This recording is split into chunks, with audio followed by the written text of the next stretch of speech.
दोतासरा जी, वेणुगोपाल जी, stage पे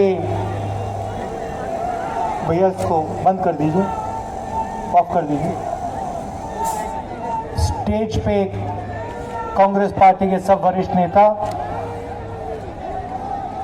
हमारे प्यारे कार्यकर्ता, भाइयों और बहनों, राजस्थान के युवाओं, किसानों, माताएं, बहनें, प्रेस के हमारे मित्रों, आप सबका यहाँ बहुत बहुत स्वागत। रात के समय आप आए, हमारी बात सुनने आए, इसके लिए दिल से आपका धन्यवाद। ये यात्रा हमने कन्याकुमारी में शुरू की और अब 2300 किलोमीटर से ज़्यादा हम और हमारे यात्री चले। अरे भैया चुप रहो यार। यात्रा शुरू हुई थी, समझा करो। अरे तो हमारे जो जिनको मैंने आपसे भी ज्यादा वो कर रहे हैं, प्रेस के मित्र कहा, मित्र तो हैं मगर हमारे बारे में इतना दिखाते नहीं हैं।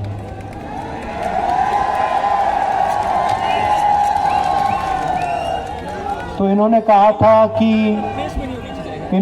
कि हाँ, केरला में बहुत अच्छा रिसेप्शन हुआ है, मगर जब केरला से निकलकर कर्नाटक जाएंगे तो कर्नाटक में यात्रा ठीक नहीं चलेगी।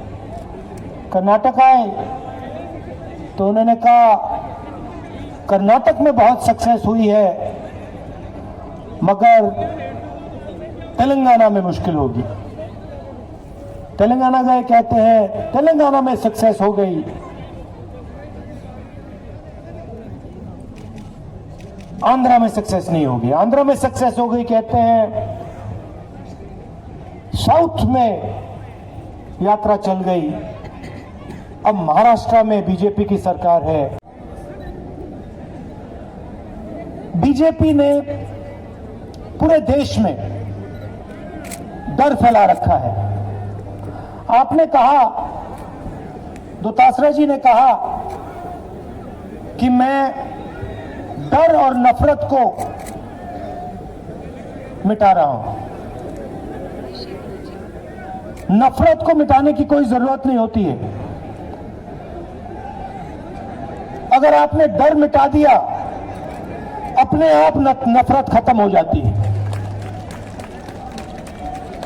जिसके दिल में डर नहीं होता है, उसके दिल में नफरत नहीं हो सकती है। ये मैं नहीं कह रहा हूं, ये हम सब का धर्म कहता है, ये हर धर्म कहता है। जो डरता नहीं है वही प्यार कर सकता है, जो डरता है वो प्यार नहीं कर सकता है। ये सच्चाई है। तो मैं डर को मिटाना चाहता हूं। आप पूछो कौन से डर को? जो किसानों के दिल में बीजेपी की सरकार ने डाला है, जो छोटे व्यापारियों, स्मॉल और मीडियम बिजनेस वालों के दिल में नोटबंदी करके, जीएसटी लागू करके और कोरोना में किसी की मदद नहीं करके डाला है, जो युवाओं के दिल में बेरोजगारी फैलाकर डर डाला है, उस डर को मैं मिटाना चाहता हूं। 3-4 उद्योगपतियों के हाथ में जा रहा है, चाहे वो पोर्ट्स हो, एयरपोर्ट्स हो, सड़कें हो, अस्पताल हो, स्पोर्ट्स हो, जो भी इस देश में धंधा है, सारा का सारा 3-4 लोगों के हाथ जा रहा है। इससे देश का फायदा नहीं होगा।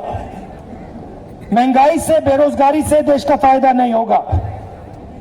इसीलिए हमने ये यात्रा कन्याकुमारी से शुरू की और ये यात्रा कश्मीर में श्रीनगर में जाके खत्म होगी और तिरंगे को हम वहां लहराएंगे। मध्य प्रदेश को हमने छोड़ा, मुझे दुख हुआ।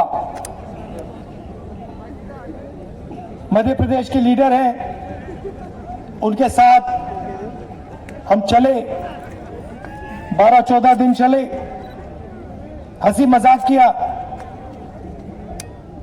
बहुत अच्छा लगा।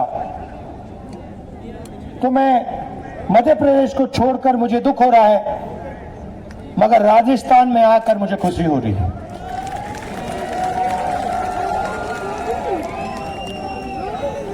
यात्रा में हम लंबे भाषण नहीं देते।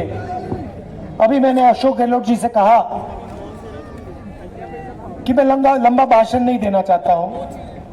इस यात्रा का लक्ष्य आपको कुछ बताने का नहीं है। इस यात्रा का लक्ष्य आपकी आवाज को सुनने का है। आपके दिल में जो है, किसानों के दिल में, युवाओं के दिल में, मजदूरों, 6 बजे शुरू नहीं होनी चाहिए, 6:30 होनी चाहिए, 7 बजे होनी चाहिए। मेरे फोन पे अभी एक मैसेज आया, राजस्थान में यात्रा को 7 बजे शुरू होना चाहिए। मैं कहता हूं नहीं, यात्रा को 6 बजे शुरू होना चाहिए। थोड़ी कठिनाई होनी चाहिए, थोड़ी ठंड लगनी चाहिए, थोड़ा दर्द होना चाहिए। अगर हमारे किसान 4 बजे जग सकते हैं तो ये यात्रा में यात्री 6 बजे जग सकते हैं। और अगर हमारे किसान मजदूर रोज 20-25 किलोमीटर चलते हैं, बिना जूते चलते हैं, तो हमारी यात्रा 25-26 किलोमीटर चल सकते हैं और चलेंगे। और बहुत सीखने को मिल रहा है।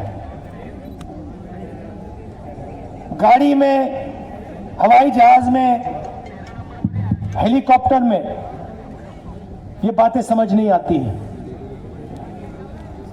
नहीं आती, मैं बता रहा हूं। हेलीकॉप्टर से दूर से दिखता है। किसान के जो फटे हुए हाथ होते हैं, उनसे हाथ मिलाने के बाद बात समझ आती है किसान क्या कर रहा है। मजदूर के बच्चों को सुबह देखकर, कांपते हुए बच्चों को देखकर समझ आती है हिंदुस्तान में क्या हो रहा है। हवाई जहाज से, हेलीकॉप्टर से, गाड़ियों से ये चीजें दिखती नहीं है। इसीलिए हमने निर्णय लिया, सब यात्री 6 बजे उठेंगे। और सिर्फ यात्री नहीं, आप देखना, कांग्रेस का हर कार्यकर्ता 6 बजे नहीं, 5 बजे आपको सड़कों पे खड़ा दिखाई देगा। ये महात्मा गांधी की पार्टी है, सावरकर की नहीं है, महात्मा गांधी की है, गोडसे की नहीं है। हम तपस्या करना जानते हैं। तो 8 घंटे में आपकी बात सुनेंगे और शाम को 15-20 मिनट जो हमने देखा, जो हमने सीखा, जो हमने समझा, वो 10-15 मिनट में आपको आपके सामने रखेंगे।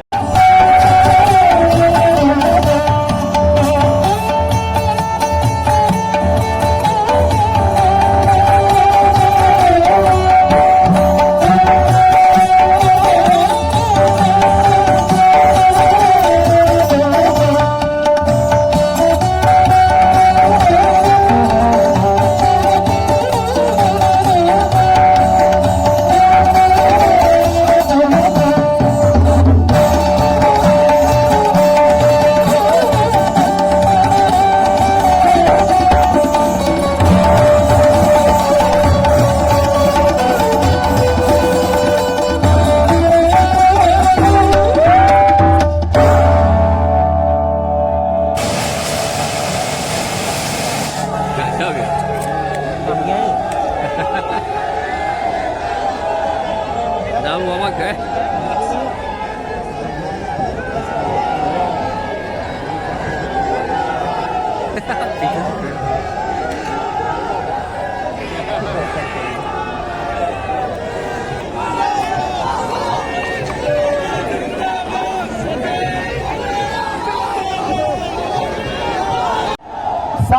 रास्ते मैं आपको बताऊं,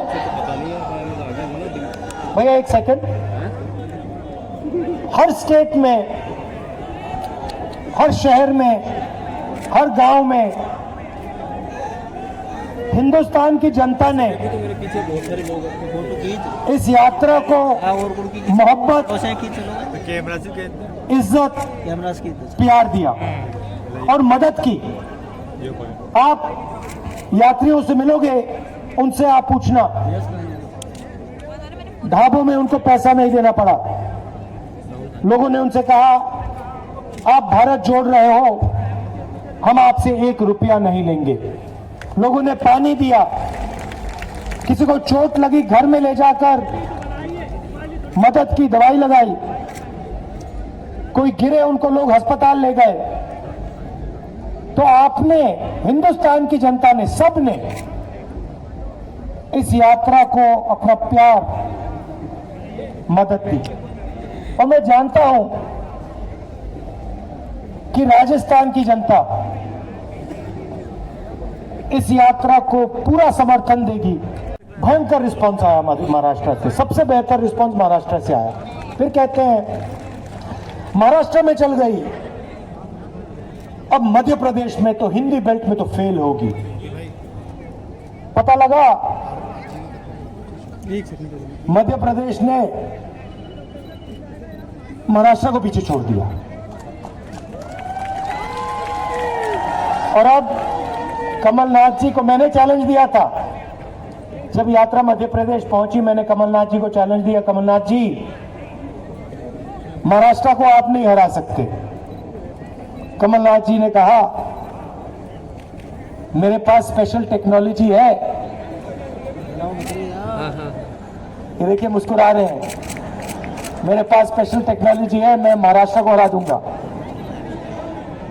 और करके दिखा दिया। और अब कमलनाथ जी ने राजस्थान को चैलेंज दिया है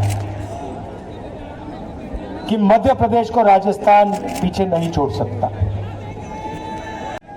आपने इतने प्यार से हमारा स्वागत किया, इतनी मोहब्बत से आप हमसे मिले, इसके लिए आप सबको दिल से बहुत बहुत धन्यवाद। नमस्कार, जय हिंद। बहुत बढ़िया, गजब का ठीक है, आ गया उसका। अब मैं